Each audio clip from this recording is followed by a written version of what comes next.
Bismillahirrahmanirrahim. Elhamdülillah ve salatu ve selamu ala Resulillah.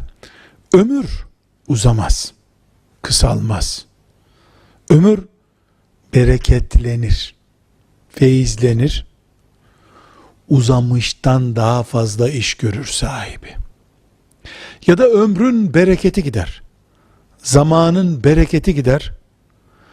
Başkasının bir yılda yaptığını 3 yılda, 4 yılda yapamaz.